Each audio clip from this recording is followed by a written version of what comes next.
अस्सलाम वालेकुम नाज़रीन, मैं हूं रामीन सैयद और आप देख रहे हैं प्रोग्राम ज़ेरे बहस। नाज़रीन, मशरिक़ वस्ता में कशीदगी बढ़ती जा रही है। ईरान ने इजराइल पर तकरीबन 200 ड्रोन और क्रूज़ मिसाइल फायर कर दिए रात को, और हमले में इजरायली दिफाई तनसीबात और फौजी ठिकानों को निशाना बनाया गया था। ये हमला ईरान की तरफ से रिटेलिएशन के तौर पर किया गया था, उस हमले के जवाब में जो इजराइल ने दमिश्क में ईरानी कौंसल खाने पर किया था, जिसके नतीजे में एक आला ईरानी जनरल और 6 दीगर ईरानी फौजी अफसरान जो थे वो हलाक हो गए थे। तो ईरान ने इसे ऑपरेशन ट्रू प्रॉमिस का नाम दिया और इजराइल को ख़बरदार किया कि आपके उकसाने पर हमारी ये रिटेलिएशन थी, लिहाजा मज़ीद जवाबी कार्रवाई ना की जाए। मगर आज खबर ये भी सामने आई है कि इजरायली काबीना ने ईरान पर एक और जवाबी हमला करने की मंजूरी दे दी है। अब इस मामले पर नाज़रीन दुनिया डिवाइडेड नज़र आ रही है। अमरीका, फ्रांस, बरतानिया जैसे ममालिक ईरान के हमलों को कंडेम कर रहे हैं और इन हमलों को खित्ते में जंगी हालात को हवा देने के मुतरादिफ करार दे रहे हैं, जबकि चीन, पाकिस्तान और सऊदी अरब जैसे जो ममालिक हैं वो इजराइल को रिस्ट्रेंट की पॉलिसी अपनाने पर जोर दे रहे हैं। तो नाज़रीन, इजराइल की इंस्टिगेशन, ईरान की रिटेलिएशन और इसके जवाब में अगर इजराइल फिर हमला कर देता है तो हालात किस तरफ जाएंगे, इसी पर बात करेंगे प्रोग्राम के पहले हिस्से में। हमें ज्वाइन कर रहे हैं सीनियर तजियाकार नजमुल साकिब साहब, राव खालिद साहब और साकिब बशीर हमारे साथ मौजूद हैं इस्लामाबाद स्टूडियो से। आप सभी का बहुत शुक्रिया। नजमुल साकिब साहब, वही हुआ जिसका डर था, रात को हमला कर दिया ईरान ने, ज़ाहिर रिटेलिएट किया अपनी तरफ से, मगर इस रिएक्शन को आप किस नज़र से देख रहे हैं?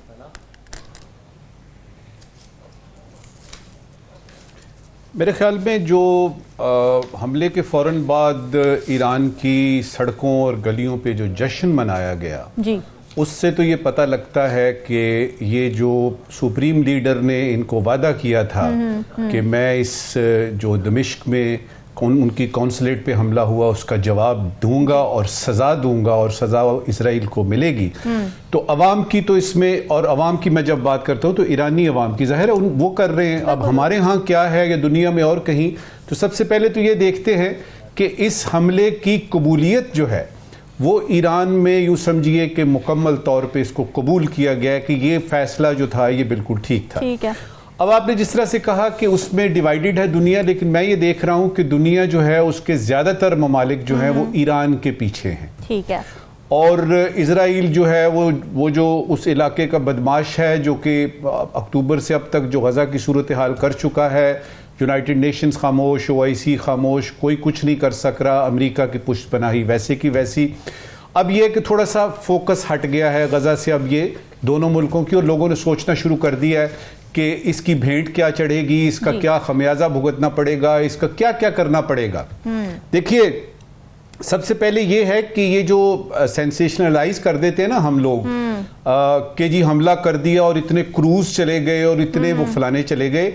देखिए, जो वक्त बताया गया है ना कि जिस वक्त में वो फायर हुए और वहां तक पहुंचे, वो वाले क्रूज मिसाइल नहीं है। बिल्कुल बिल्कुल। वो क्रूज मिसाइल तो जरा फटाफट जाते हैं ना। तो ये था, एक पैगाम देना था, एक पैगाम देना था, बताना था कि भाई आपने ये जो किया हमें पसंद नहीं आया, हम इसकी सजा देंगे। सही है।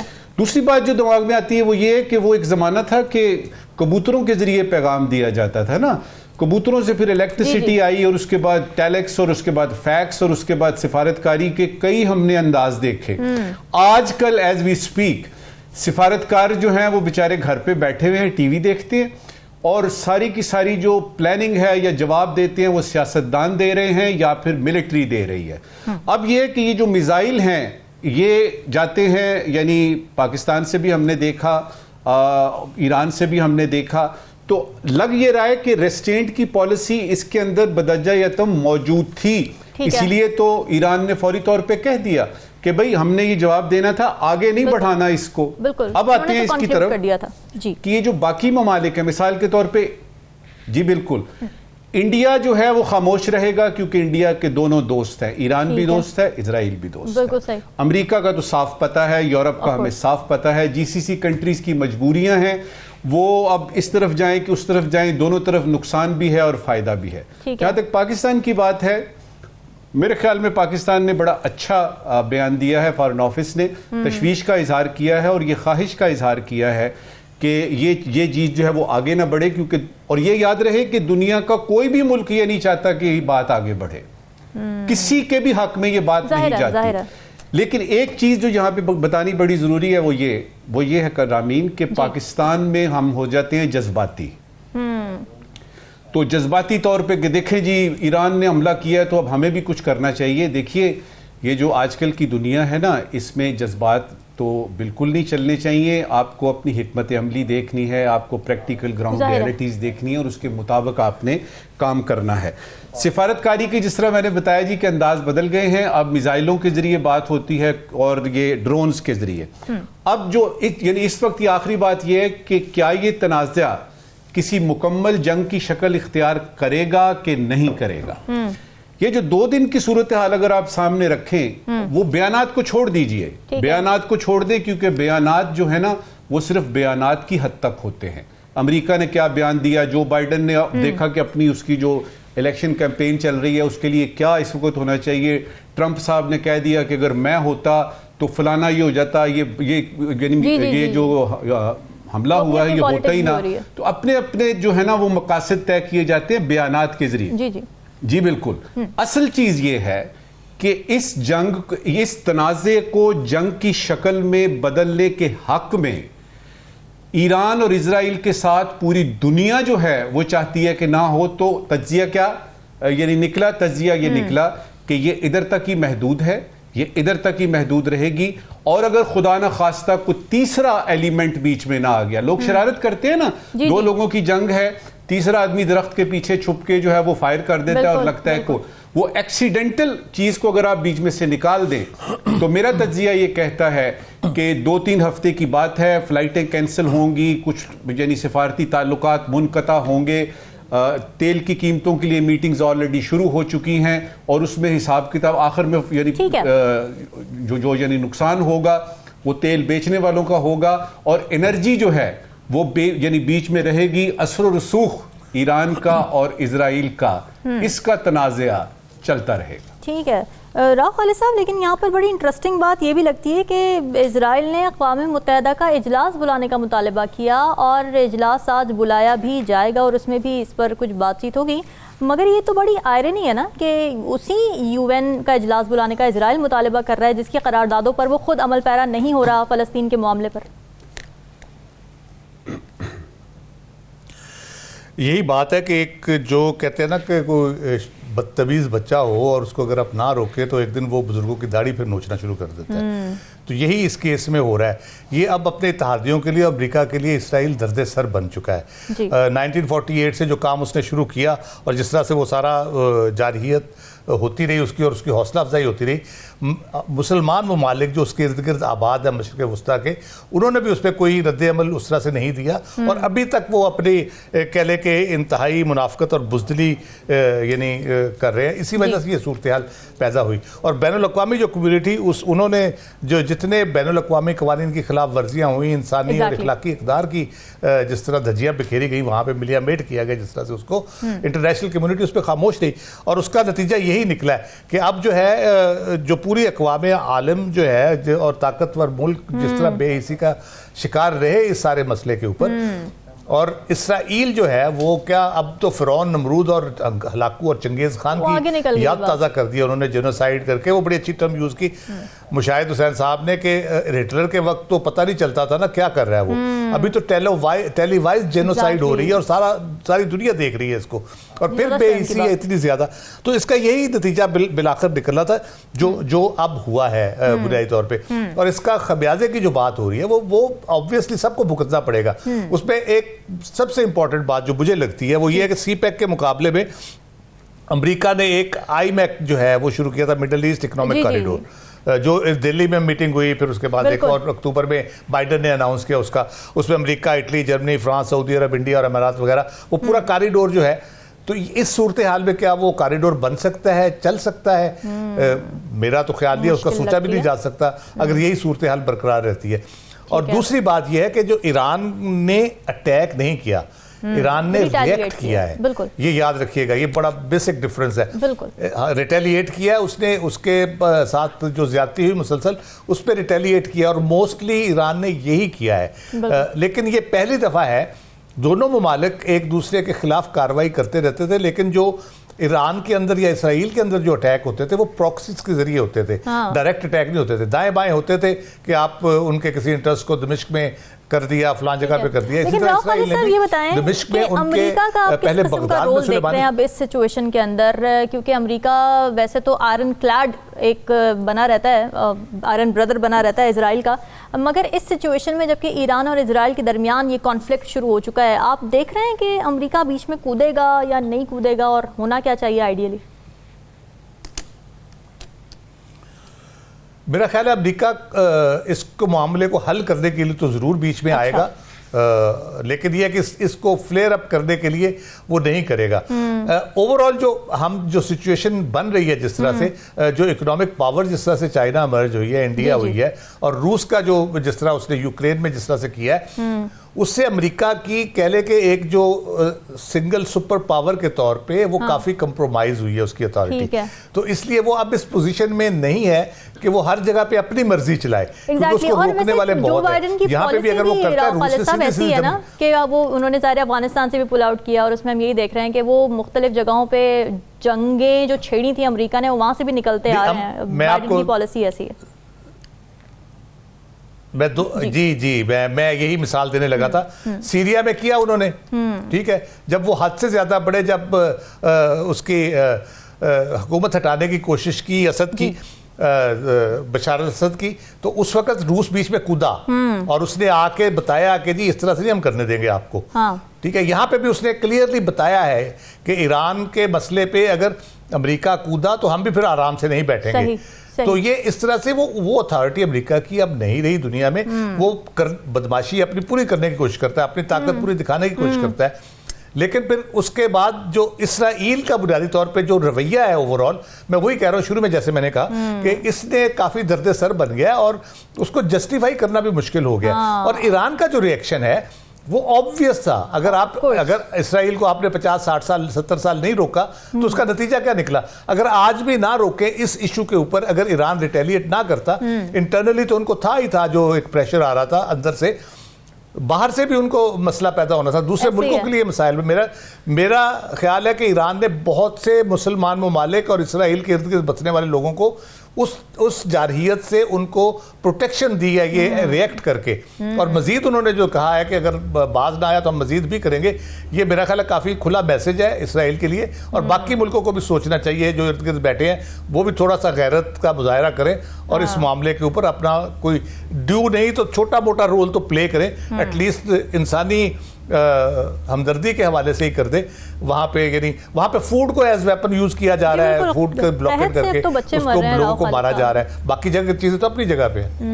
बिल्कुल सही बात है। साकिब, आप बताइए आप किस तरह से देख रहे हैं सिचुएशन को? आपको लगता है ये एग्रेवेट करेगी मजीद इजराइल अगर हमला कर देता है एक और ईरान पर? और फिर वही बात के आलमी ममालिक की सेंसिटिविटी उसी वक्त क्यों जागती है जब इजराइल पर कोई हमला कर दे? इजराइल ने इतने लोगों को मार दिया, बरतानिया, फ्रांस, अमेरिका, ये सारी कंडमनेशन हमेशा उस वक्त सामने आती हैं जब इजराइल पर अटैक हो जाए। वैसे वो कोई नहीं बोलता।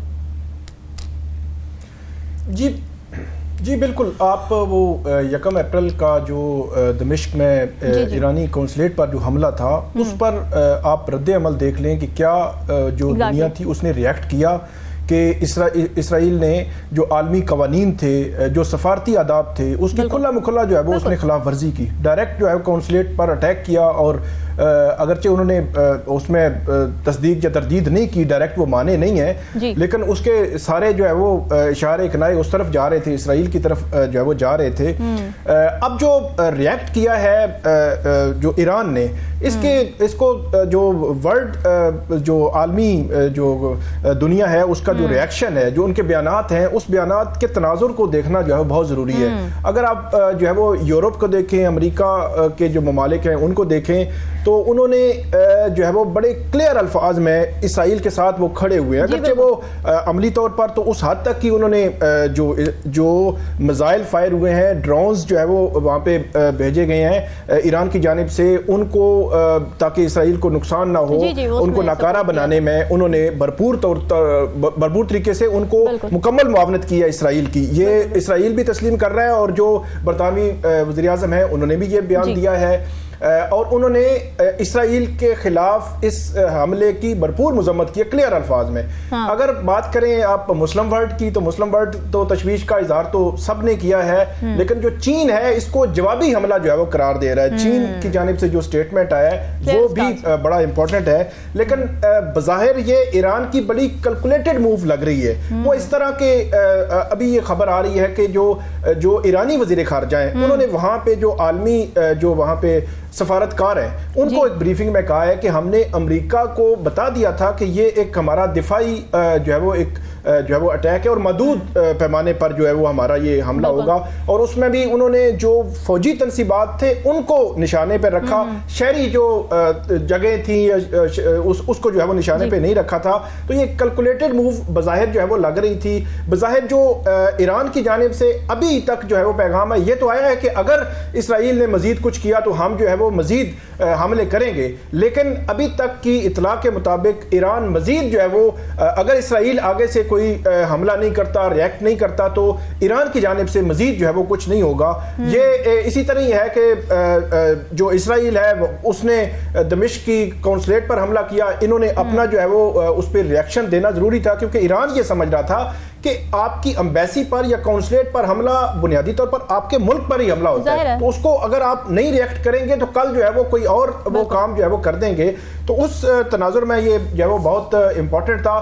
फिर जो इसराइल का जो सिस्टम है, जो दिफाई सिस्टम है, जो डिफेंस सिस्टम है, उसको अमेरिका ने भी सपोर्ट किया है, यूरोप ने भी सपोर्ट किया है, और जो बयानात आ रहे हैं उनके तनाजुर को देखा जाए तो मेरा यह ख्याल है कि पूरी वर्ल्ड कम से कम इस पर हमें मुत्तफिक नजर आती है कि इस जंग को मजीद जो है वो ना बढ़ाया जा सके। पाकिस्तान के लिए कितनी कॉम्प्लिकेटेड सिचुएशन है, किसी एक को सपोर्ट करना, या क्या पोजीशन इस वक्त पाकिस्तान ले रहा है? अगर दफ्तर खारिजा की स्टेटमेंट का थोड़ा सा तज्जिया करें।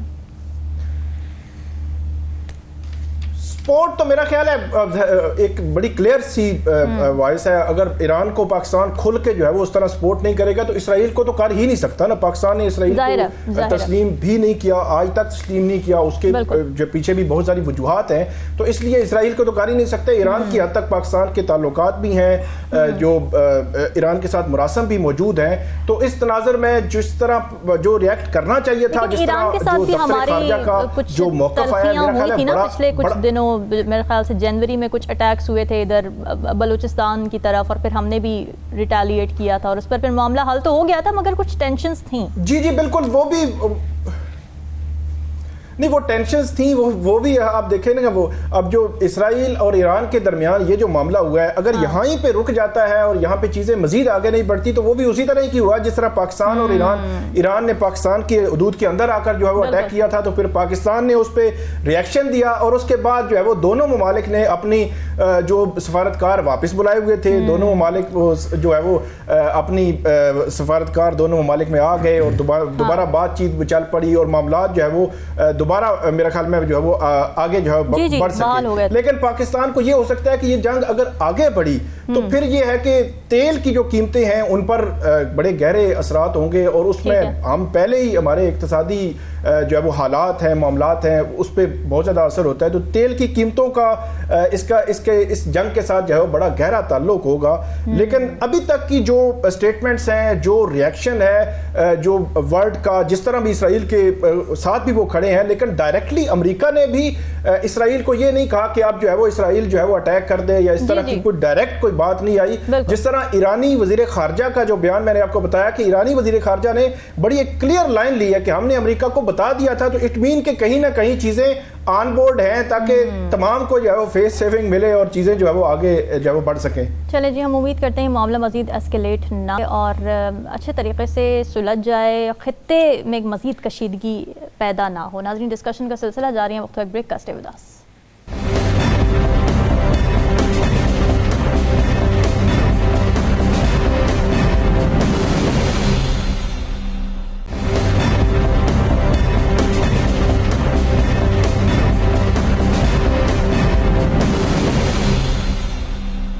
वेलकम बैक नाज़रीन। 2017 में पैनामा केस की बुनियाद पर जब नवाज शरीफ को नाअहल किया गया था और तब से मुझे क्यों निकाला का जो बयानिया चला, वो शिकवे शिकायत आज तक मियां नवाज शरीफ के अल्फाज और टोन में नुमायां नज़र आते हैं। उन्होंने सहाफ़ियों से एक मुलाकात की पिछले दिनों और इस्लामाबाद हाई कोर्ट के जजेस के ख़त पर जो सो मोटो लिया गया था उस पर उन्होंने फ़रीक बनने का इशारा दिया है।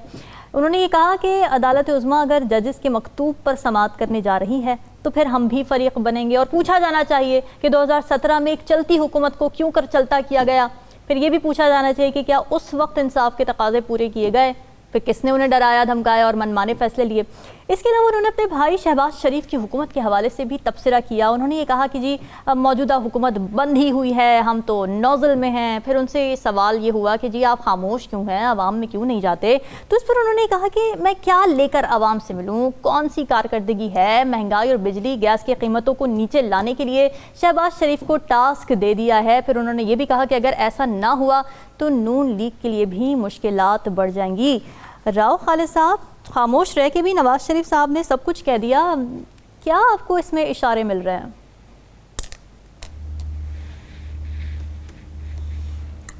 इशारे के खामोश तो नहीं रहे वो मेरा ख्याल है उन्होंने वो अल्लामा इकबाल का है शिकवा जवाब शिकवा का शेर कि फ़िक्र फ़रदा ना करूं महवे गमे दोष रहूं, हम नवा मैं भी कोई गुल हूँ कि खामोश रहूँ।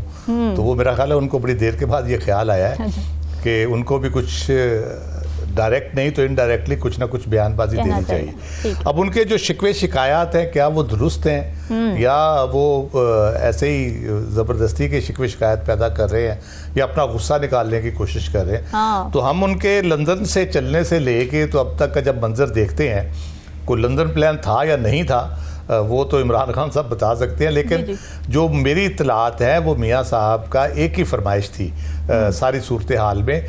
जब नेगोशिएशंस हुई, सारी ये नो कॉन्फिडेंस हुआ और उसके बाद जो मामलात चले सारे उस वक़्त की एस्टेब्लिशमेंट से और जो उस वक़्त जो करता धरता थे उनसे, तो उसमें उन्होंने ये कहा था कि मेरी जो है ना ऑनर एंड डिग्निटी वो बड़ी बुरी तरह से हर्ट हुई है, वो बहाल करें आप। मेरे साथ गलत केसेस बनाए गए, गलत सज़ाएं दी गई सारा, तो वो उस पर पूरी तरह अमल दरामद हुआ। उनके मुकदमात ख़त्म कर दिए गए, नाअहली ख़त्म कर दी गई, अदालती और हुकूमती मामलात में उनको मुकम्मल सहूलतकारी दी गई, एयरपोर्ट पर उनका बायोमेट्रिक कराया गया और मिनटों सेकंडों में उनके सारे केसेस जो है वो हो गए और उनकी नाअहली तक ख़त्म कर दी गई, जो कि एक बड़ा मुश्किल काम था।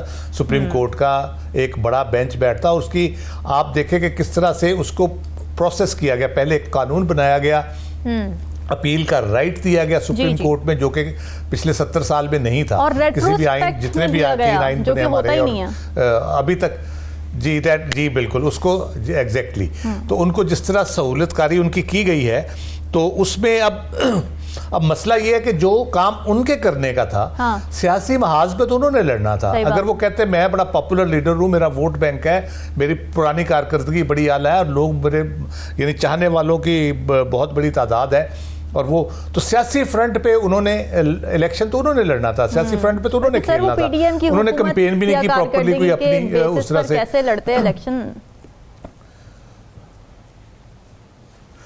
ये तो पहले सोचने की बातें होती है ना, बाद में तो फिर आप यही है कि आप अपने गुनाहों का जिम्मेदार दूसरों को ठहराते हैं, अपनी गलतियों का जिम्मेदार दूसरों को ठहराते हैं और लोग को बेवकूफ़ है कि इन बातों पर यकीन करें। उन्होंने बहुत कोशिश की कि 2017 से आगे ना आए, 2017 तक की कारकर्दगी तक अपने आप को महदूद रखें और बार बार वही बातें करते रहे। और इंतखाबात में जब बदतरीन शिकस्त हुई है उसके बावजूद भी उनको फैसिलिटेट किया गया। मज़े की बात यह है मरकज भी उनकी हुकूमत है, पंजाब में भी उनकी हुकूमत है, और सिर्फ हुकूमत नहीं है, 2/3 मेजोरिटी के साथ है हुकूमत मरकज में और सेनेट में आप देख लें जिस तरह से वो सारा हर तरह से उनको फैसिलिटेट किया गया।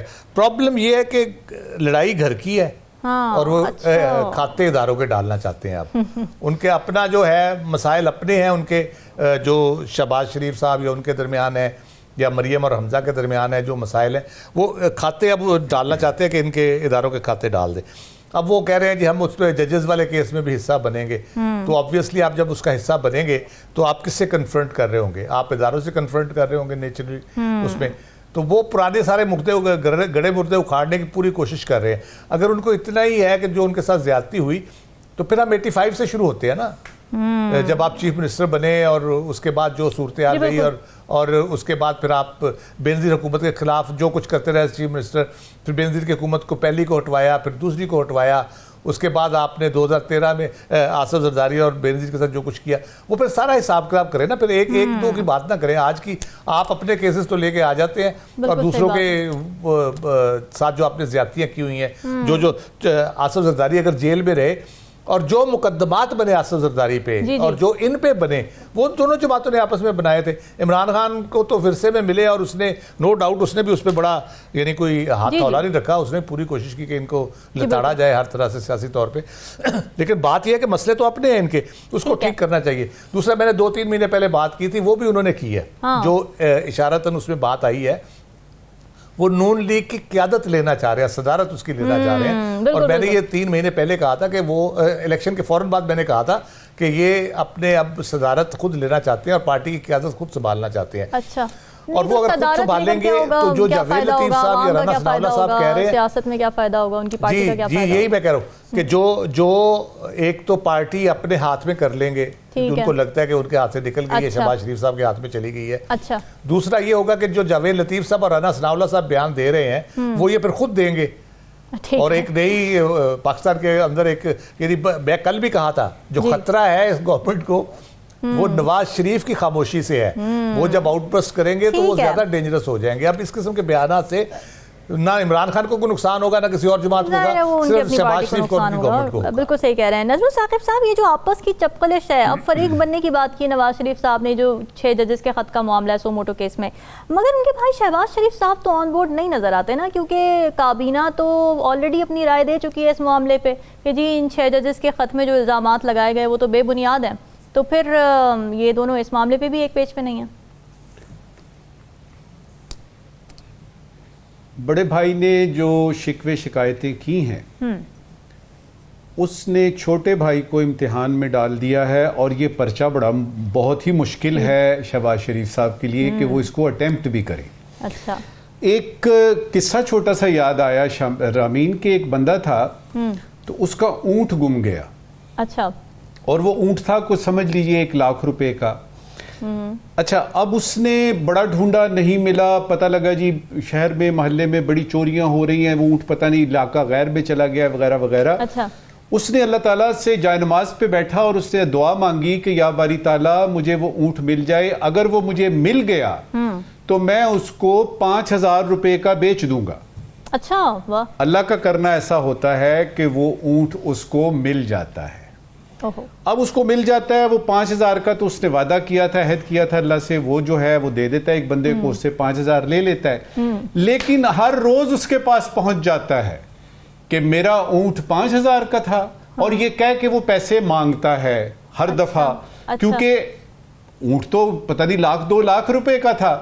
तो मैं जब नवाज शरीफ साहब को इस हालत में देखता हूं तो मुझे ये समझ में यही बात आती है कि ये मेरा ऊंट 5,000 का नहीं था भाई, ये मेरा ऊंट जो है वो 2 लाख, 3 लाख, 5 लाख का था। लिहाजा उनको हर दफा ये याद आता है कि यार मेरे साथ तो डील हुई थी, मेरे तो बड़ी बड़ी तस्वीरें आ गई अखबारात में कि मैं प्राइम मिनिस्टर हूं, और फिर वो जो मैंने लंदन से आके जलसा किया और फिर उसके बाद ये सारी सूरत हाल डेवलप होती है, तो ये छोटा भाई अब मैं इसके वफ्द का हिस्सा बनूंगा। देखिए 3 दफा मियां साहब जो हैं वो प्राइम मिनिस्टर रह चुके हैं, वो किस तरीके से वफ्द का हिस्सा बन के जाएं। ये अलग बात है कि छोटा भाई जो है वो उनको यानी बहुत ज्यादा प्रोटोकॉल देता है कि जी आप दाएं हाथ आ जाएं, ऐसे कर लें वैसे कर लें। दूसरा एलिमेंट इसमें मुझे ये नजर आता है कि जो मिला उनको क्या मिला, जैसे राव साहब ने कहा ना कि सारे केसेस जो हैं अल अजीजिया, फ्लैगशिप, ये वो पनामा शनामा सब एक तरफ हो गए और उनकी नाअहलियत जो है वो यानी वो खत्म हो गई। उसके साथ साथ बिटिया को चीफ मिनिस्टरशिप भी मिल गई पंजाब की। मेरे ख्याल में उन्होंने एक पलड़े में जब ये सारा रखा और दूसरी तरफ अपनी हालत जार रखी, तो उनको ये बिटिया वाला प्राइम मिनिस्टर, ये यानी चीफ मिनिस्टर बनना और ये केसेस खत्म होना जरा पलड़ा हल्का लगा।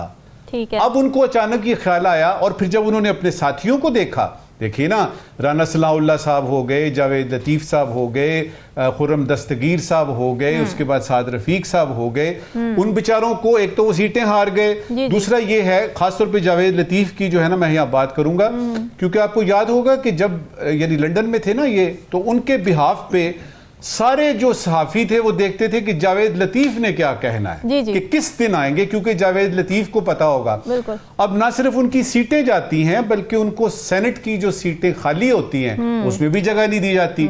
तो मुझे ये लगता ये है कि छोटा भाई इस इम्तिहान में से बड़े कर्ब में से गुजर रहा है। अच्छा। और ये एक और चीज है जो यानी अगर आप शवाहद देखते हैं तो शायद हमारे मुल्क में एक थिंकिंग डेवलप हो रही है कि ये जो डिस्पेंसेशन इस वक्त आई है सामने 8 फरवरी के इलेक्शन के बाद, ये चूंकि खुद कह रहे हैं कि डिलीवर नहीं कर सकेंगे, तो कोई और कुछ हो सकता है कि नहीं, इसका जिक्र हम इंशाअल्लाह ताला अगले सेगमेंट में करते हैं। साकिब, ये जो उनकी स्टेटमेंट आई है नवाज शरीफ साहब की कि मौजूदा हुकूमत बंदी हुई है और हम तो नौजल हैं, क्या कहना चाह रहे हैं वो? क्या वो अपनी ये जो शहबाज शरीफ साहब की हुकूमत है उससे भी वो इजहार हमदर्दी कर रहे हैं कि जी ये तो कुछ कर ही नहीं सकते, ये तो बंधे हुए हैं, या फिर कुछ और कहना चाह रहे हैं?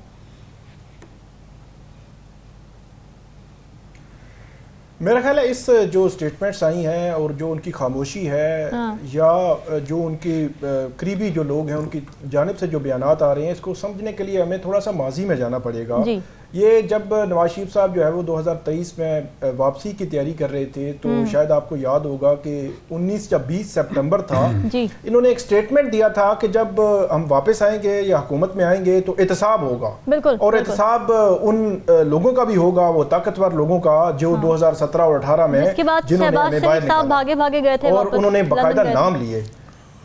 जी बिल्कुल बिल्कुल, वो जो 19 सितंबर था उससे पहले ही तकरीबन 2-4 रोज पहले ही शरीफ फैमिली वहां से आई थी लंदन से वापस।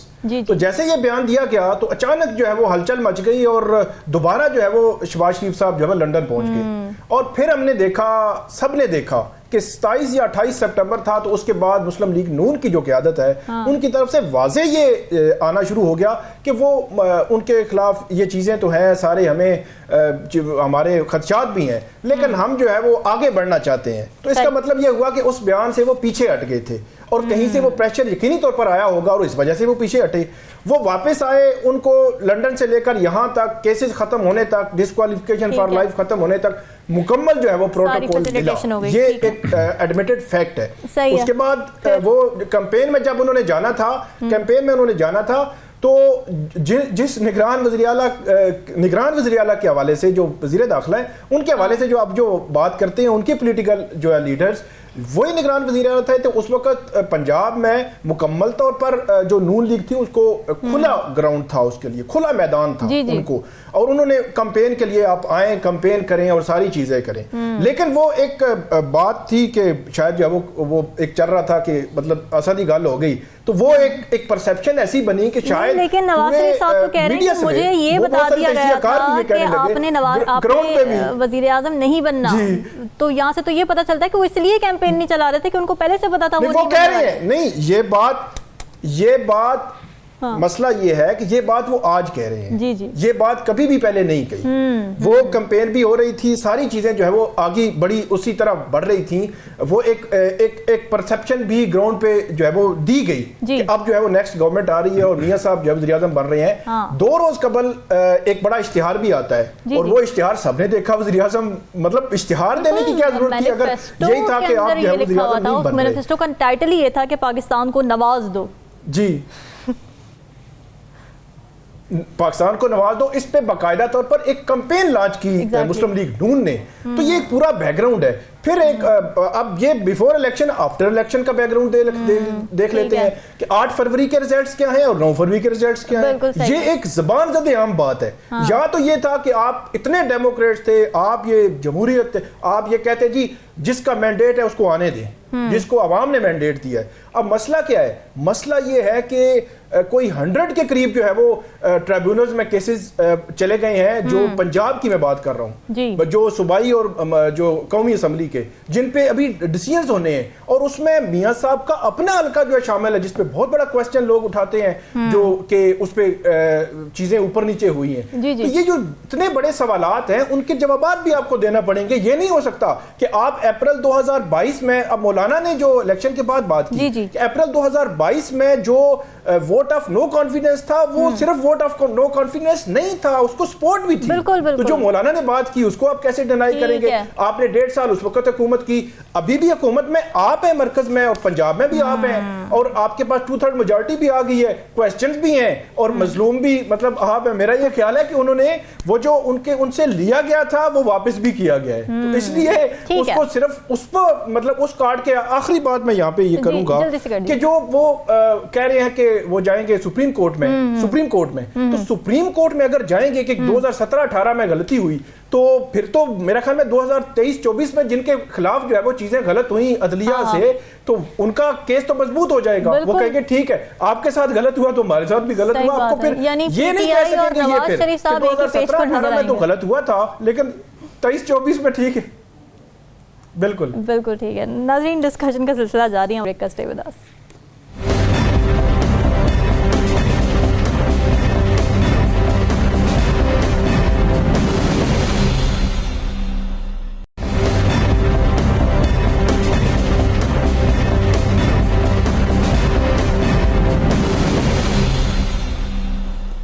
वेलकम बैक नाज़रीन। नून लीग के साबिक रहनुमा शाहिद खाकान अब्बासी, मिफ्ताह इस्माइल और पीपल्स पार्टी के साबिक रहनुमा मुस्तफ़ा नवाज़ खोखर ने एक नई सियासी जमात बनाने का ऐलान कर दिया है। इन तीनों सियासतदानों के बारे में ये समझा जाता है कि ये अपनी पार्टी के नज़रियाती कारकुन थे, और जब उन्होंने ये देखा कि उनकी पार्टियाँ इख्तिदार के चक्कर में अपने नज़रियात से पीछे हट गई हैं, तो फिर इन रहनुमाओं ने एक नज़रियाती फ़ैसला लेकर ख़ुद को पार्टी से अलग कर दिया। एक निजी चैनल को इंटरव्यू देते हुए इस नई जमात की इनफरादियत के हवाले से उन्होंने कुछ बातें बताई हैं। पहले तो वो ये कहते हैं कि जी हमने कुर्सी की सियासत नहीं करनी क्योंकि इसी सियासत ने मुल्क का बेड़ा गर्क किया है। इसके अलावा वो ये कहते हैं कि नई पार्टियां ज़्यादातर इलेक्शन के करीब बनती हैं, बल्कि बनाई जाती हैं दूसरी पार्टियों का वोट तोड़ने के लिए, मगर हम इन पार्टियों जैसे नहीं हैं। नई पार्टी बनाने का ये भी मकसद वो ये बताते हैं कि लोग तीनों सियासी जमातों की कारकर्दगी देख चुके हैं, मायूस हैं और एक दूसरे की मुखालिफत में वोट देते हैं, लेकिन अब उनको चॉइस मिलेगी। नजमुल साकिब साहब, क्या वाकई ये एक बेहतरीन चॉइस होगी आवाम के लिए?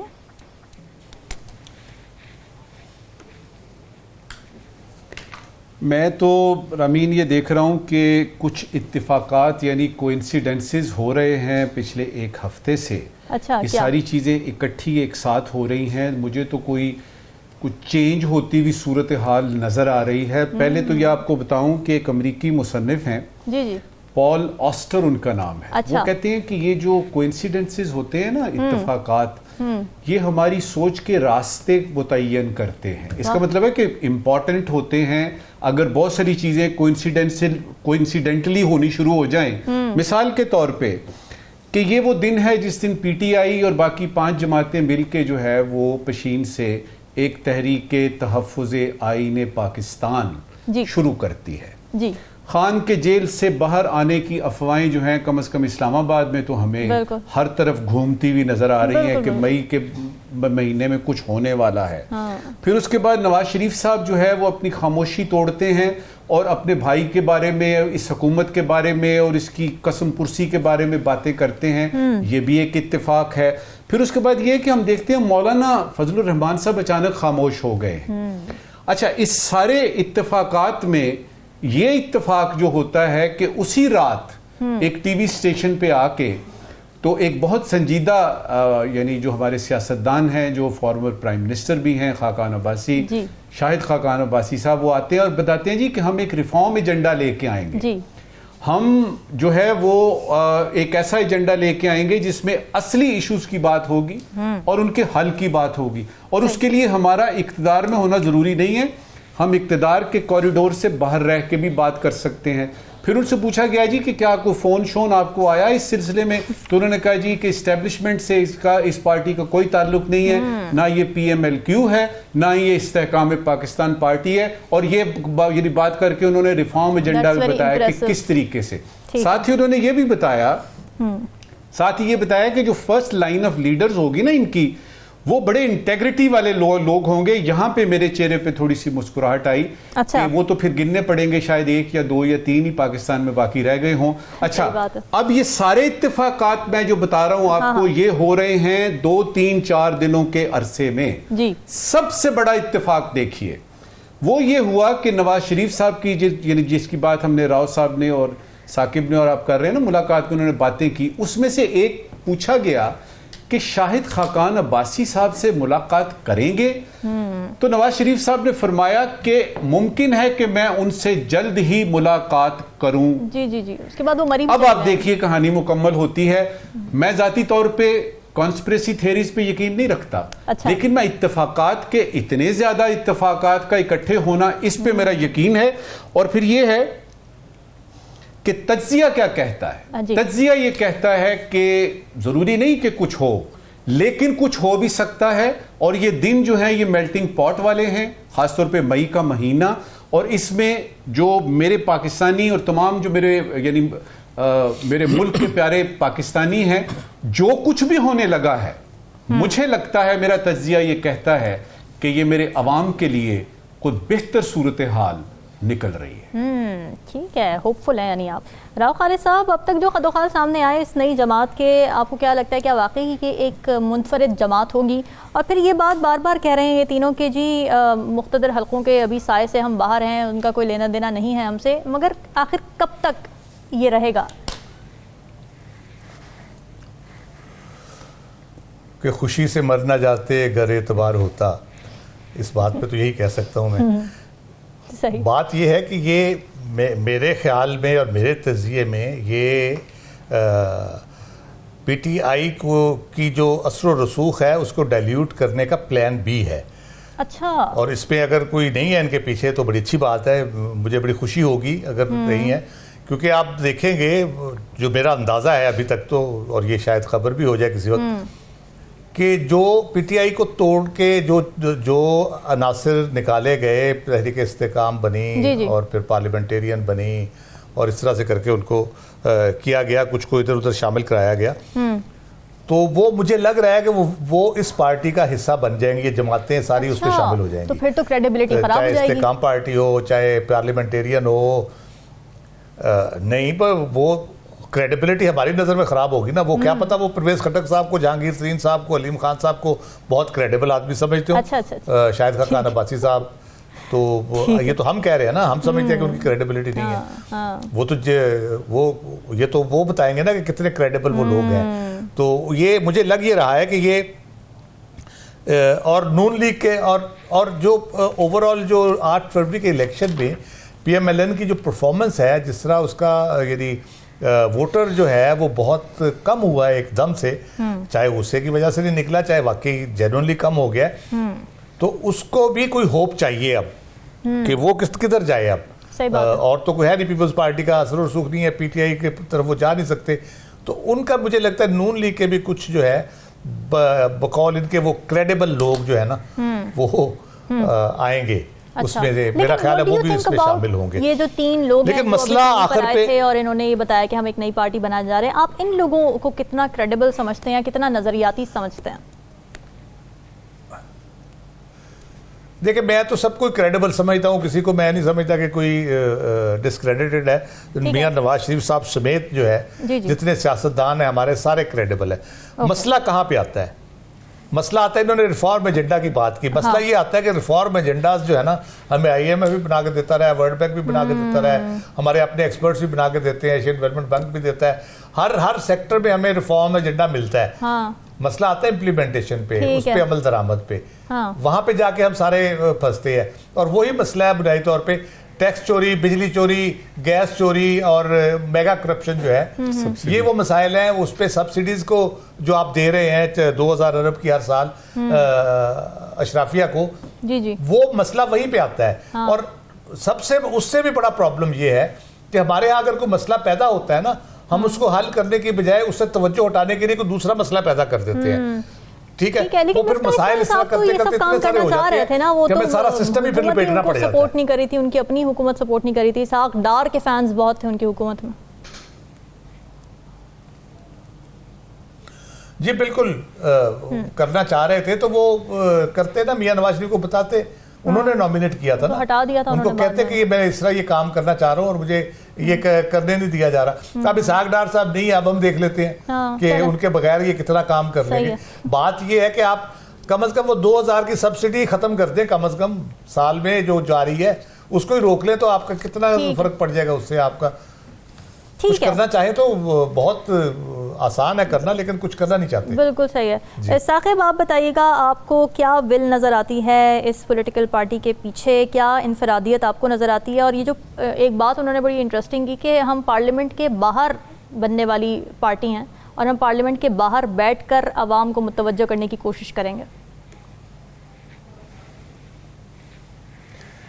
एक तो बात जो है वो ये तस्लीम करनी चाहिए कि पार्लियामेंट के बाहर कोई पार्टी नहीं हुआ करती। बेशक बहुत बड़ी पॉलिटिकल पार्टी भी हो, उसकी आवाज़ अगर पार्लियामेंट के अंदर ना हो तो कोई फ़ायदा नहीं होता। और उसके लिए मैं मिसाल दूंगा जमात इस्लामी की। जमात इस्लामी बड़ी ऑर्गेनाइज्ड पार्टी है और उनका जो इलेक्शन होता है इंटरनली, उसको इंट्रा पार्टी इलेक्शन जो है वो आइडियल इलेक्शन कहा जाता है कि उनका बड़ा ज़बरदस्त सेटअप है इनसाइड जो है। लेकिन उनकी पार्लियामेंट में, सेनेट में या सूबाई असम्बलीज में उस तरह की जब नुमाइंदगी नहीं है तो वो नहीं उस तरह काम कर सकते। वो अपने तौर पर चीजें कर रहे होते हैं।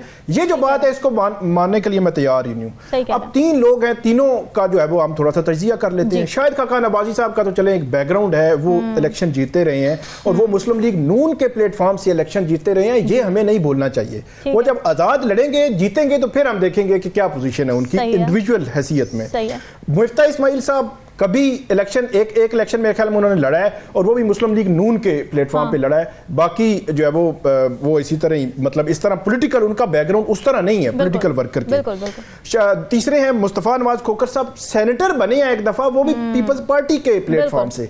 उनका अच्छा विजन अच्छा है, मतलब बहुत सारी चीजें तीनों में बहुत होगी। लेकिन आप ये कहें कि उनकी जो ग्राउंड पे जो प्रेजेंस है वो आपने वोट लेकर पार्लियामेंट में पहुंचना है, तभी आप कोई रिफॉर्म एजेंडा और इस किस्म की बातें कर सकते हैं। एक और जो है वो सिनेरियो डिस्कस करते हैं कि पिछले आप जो है वो 20-25 साल में कौन सी पॉलिटिकल पार्टी जो है वो नई आई और कामयाब हुई। अब हमारे यहाँ जो पॉलिटिकल पार्टीज हैं उनमें भी एक डिवीजन हो गई है। एक होता है प्रोजेक्ट, एक होता है पॉलिटिकल पार्टी। तो प्रोजेक्ट्स को तो फिर तो प्रोजेक्ट कोई और ही चलाता है, जिसका प्रोजेक्ट होता है वो चलाता है, लोग जो है नजर आ रहे होते हैं। जो पॉलिटिकल पार्टी की मैं बात कर रहा हूँ, कोई एक नाम जो है वो हम ले लेते हैं कि कौन सा नाम है। काफ लीग नून लीग से निकली, वो मुशर्रफ जो है वो उन्होंने अलग किया। अब काफ लीग की हैसियत क्या है? वो क्या अगर चाहें कि हम जो है वो एक मंशूर हम जो है वो उस पर इम्प्लीमेंट करेंगे, कोई रिफॉर्म्स का एजेंडा, इस तरह की चीजें कुछ भी नहीं है। वो तो एक अपना एक ऐसा बकदरे जुस्सा निकाल के वो अपना हर हुकूमत में होते हैं। इसके अलावा आप अभी रिसेंट पास्ट की बात कर लें, चौधरी निसार अली खान बड़ा नाम था, वो इलेक्शन जीत चुके हैं, एक इलेक्शन नहीं जीते नून लीग के अलग होते हुए। इसके अलावा ये जहांगीर तरीन, परवेज खटक, बड़े बड़े मतलब नाम थे पॉलिटिकली, कहाँ गई इस्तेकाम पार्टी? वो जीप पार्टी थी 2018 में, वो कहाँ पे गई? जनूबी पंजाब महाज बना। इसके अलावा ये पैट थी जो डॉक्टर तारिक कादरी, उनका एक बड़ा वो था, सेटअप था, स्ट्रक्चर था, पूरा स्ट्रीमलाइन थे, वो हर चीज ऑर्गेनाइज थे, बड़े लोग थे, उनके चार्ज वर्कर थे। लेकिन पार्लियामेंट में नहीं पहुंचे तो नाकाम हो गए ना। तो इसलिए मेरा ख्याल है कि ये एक चीज हवा में बात करना। और एक और आखिरी बात मैं करूंगा कि ये कहना कि इसका इंपैक्ट होगा, मेरी नजर में जीरो इंपैक्ट है। अच्छा। उसकी वजह ये है कि जो पार्लियामेंट में बैठी हुई है ना हुक्मरान, हम माने ना माने, उनके पास इस वक्त 2/3 मेजॉरिटी है। जो काम होगा करना उन्होंने है। बेशक आप तकारीब करें, लोगों को कहें, फिर ये है कि कोई ना कोई आपका पूरा एक मंशूर होता है, आपका अपना एक नाम होता है। जैसा इमरान खान, वो एक क्रिकेटर थे, उनका एक अपना एक वो सिलसिला भी था, फिर उनको कहीं ना कहीं से सपोर्ट भी 2011 में मिली, 14 में, फिर आगे चलते 20-25 साल का सफर करके वो यहां तक पहुंचे। तो ये एक 20-25 साल का सफर अगर आप पॉलिटिकल पार्टी या प्रोजेक्ट करते हैं तो फिर होगा। इस दौर में मुझे उसमें कोई बड़ा सेटबैक नजर नहीं आता। ठीक है, नजमुल साकिब साहब, आज क्या सवालात लेकर आए आप नाजरीन के लिए? जी शुक्रिया रामीन। देखिए, मुख्तलिफ चैनल्स पे बैठ के हमारे जो क्रिकेट एक्सपर्ट्स हैं ना, वो बहुत ज़्यादा पीसीबी की पॉलिसियों पे तनकीद करते हैं। अच्छा, कि ये गलत हो रहा है, वो गलत हो रहा है, इसको ऐसे करना चाहिए था, इसको वैसे करना चाहिए था। ज़रूरी सवाल ये है कि जो ही पीसीबी में इनको नौकरी मिलती है, ये इतने खामोश क्यों हो जाते हैं?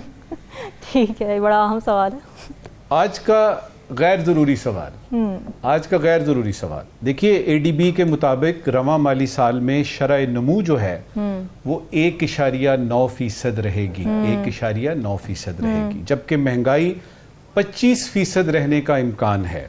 गैर ज़रूरी सवाल ये है कि सियासी जमातें आपस में लड़ने की बजाय हुकूमत के साथ मिल के महंगाई और गुर्बत के साथ क्यों नहीं लड़ती?